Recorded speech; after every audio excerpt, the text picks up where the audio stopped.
Presiden Rusia Vladimir Putin berkomunikasi melalui telepon dengan Presiden Amerika Serikat Donald Trump pada Senin waktu setempat. Putin menyampaikan usulan-usulannya soal penyelesaian perang Iran. Informasi itu diungkap penasihat kebijakan luar negeri Kremlin, Yuri Ushakov, melalui telepon dengan wartawan. Ushakov mengatakan bahwa Trump menelepon Putin. Kedua presiden itu berbicara selama sekitar 1 jam soal perang Iran. Putin menyampaikan agar penyelesaian perang dilakukan lebih cepat. Putin menyampaikan pemikiran untuk mengakhiri konflik Iran dengan cepat secara politik dan diplomatik. Putin juga menyarankan berlanjutnya kontak yang telah dilakukan dengan para pemimpin negara-negara Teluk, Presiden Iran, dan para pemimpin negara lain.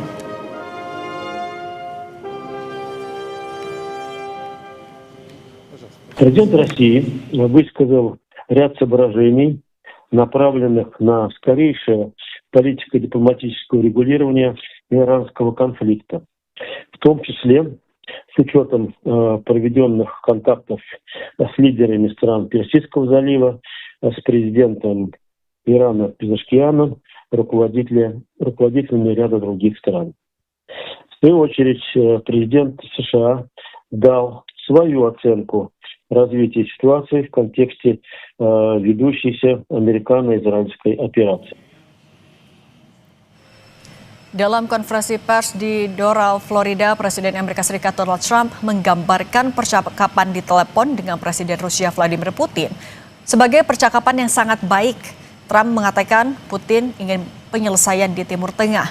Namun Trump menjawab Putin bisa lebih membantu dengan mengakhiri perang Ukraina-Rusia. Yes, I had a very good call with President Putin. We were talking about Ukraine, which is just a never-ending fight. We obviously talked then about the Middle East, and he wants to be helpful. I said, you could be more helpful by getting the Ukraine-Russia war over with. That would be more helpful.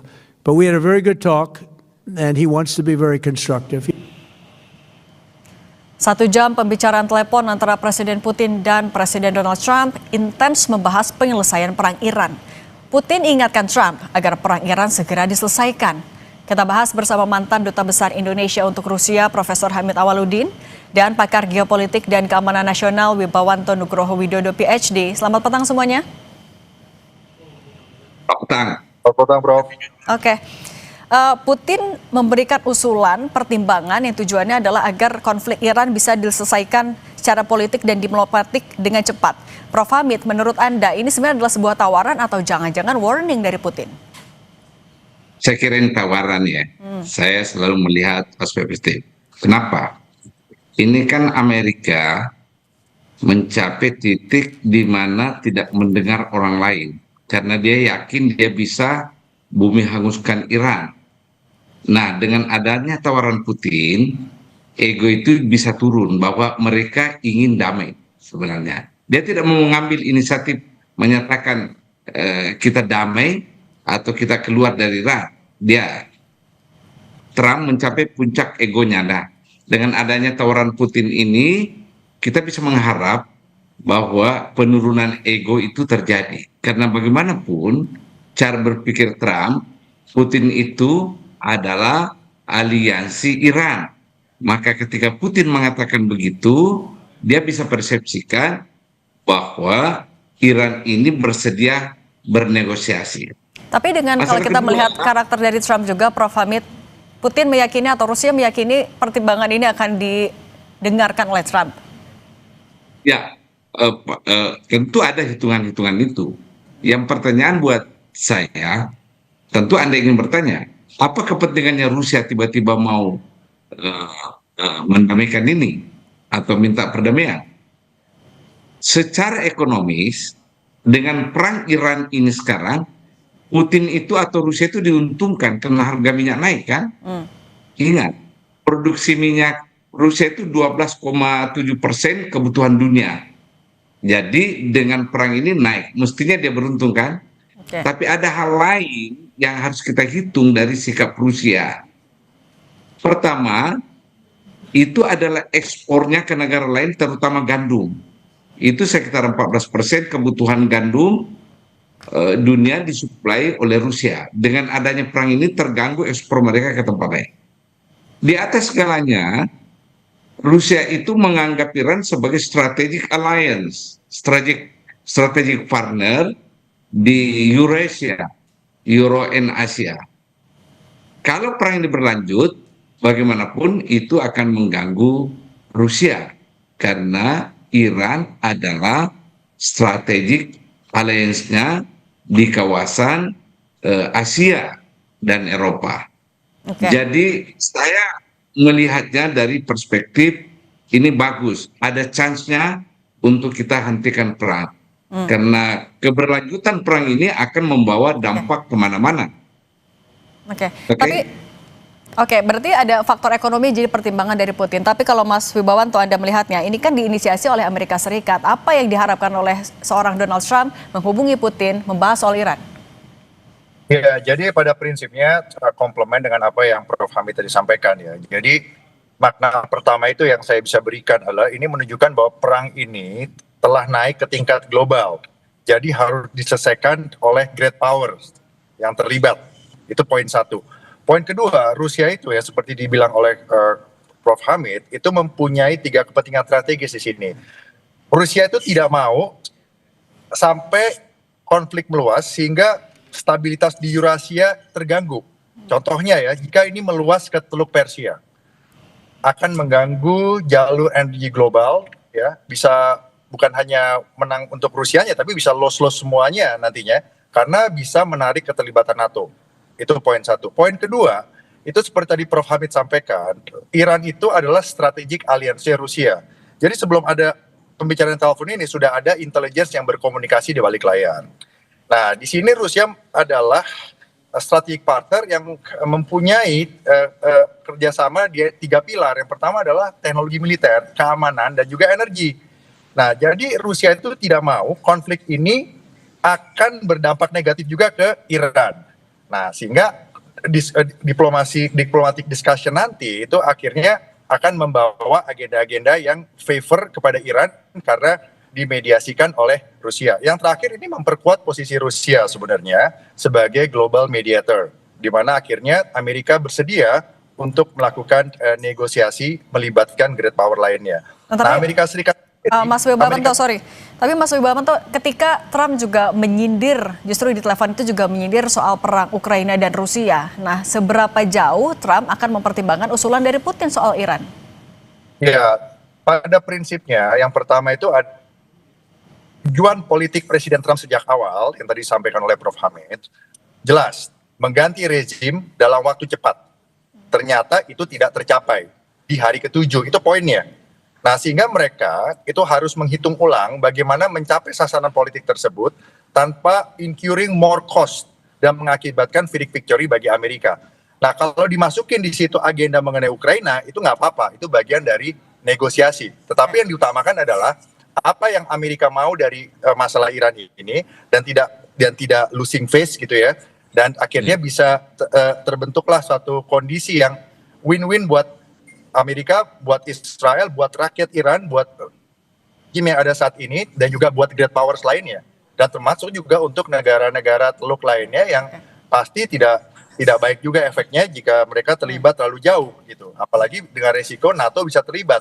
Ini skenarionya bisa menjadi deeskalasi 40% katakan begitu ya, atau menjadi perang regional yang menyebar sampai 40-50%, atau menjadi perang dunia 10-20% kemudian gitu kalau berkembang. Jadi Amerika dan Rusia mempunyai kepentingan jangan sampai menjadi tidak terkontrol gitu, Prof. Oke, jangan sampai tidak terkontrol, makanya butuh negara-negara adidaya untuk turun tangan. Nah, kalau Prof. Hamid, menurut Anda sebenarnya apa yang akan bisa dilakukan oleh Putin ketika permintaannya tidak dilakukan oleh Trump? Tapi jangan dijawab dulu, kita sambung lagi sesaat lagi usai jeda, tetap bersama kami di Kompas Petang.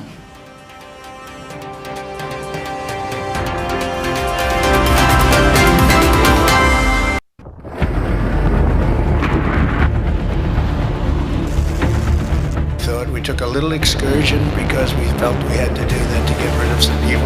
And I think you'll see it's going to be a short-term excursion.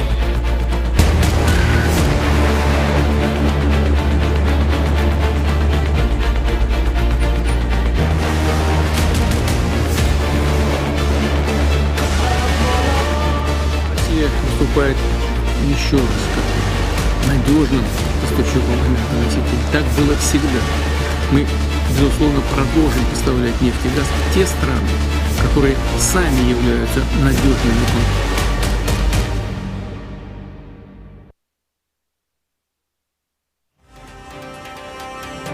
Australia akan mengerahkan pesawat pengintai militer ke Timur Tengah dan mengirimkan rudal ke Uni Emirat Arab, tapi tidak akan menempatkan pasukan darat di Iran. Perdana Menteri Australia Anthony Albanese menyebut dukungan militer Australia akan membantu negara-negara Teluk mempertahankan diri dari serangan Iran. Albanese mengatakan Australia akan mengerahkan salah satu pesawat sistem peringatan dini dan kendali udara buatan Boeing untuk melindungi wilayah udara di atas negara-negara Teluk. Sementara pengiriman rudal udara jarak menengah diberikan ke Uni Emirat Arab dilakukan setelah pembicaraan telepon dengan Presiden Mohammed bin Zayed Al Nahyan. This growing wave of dangerous and destabilising attacks from Iran puts civilian lives at risk, of course including Australian lives, of which there are more than 20,000 people based in the UAE. In responding to requests following a conversation that I had with the President, Mohammed bin Zayed, and other requests, Australia will deploy an E-7A Wedgetail to the Gulf to help protect and defend Australians and other civilians. Kita lanjutkan juga dialog bersama dengan Prof. Hamid Awaludin dan Mas Wibawanto Nugroho.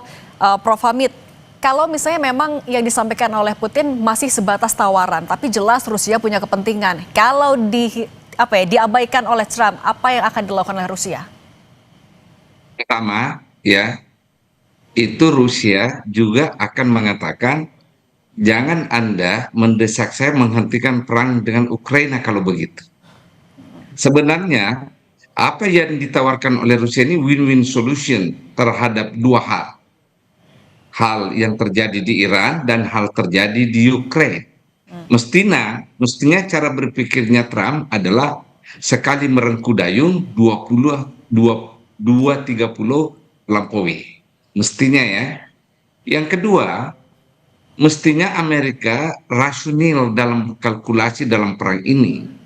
Kalau perang ini berlanjut, maka yang menderita pertama itu selain Amerika adalah aliansinya di Timur Tengah yang secara de facto sudah diserang oleh Iran karena pangkalan-pangkalan militer.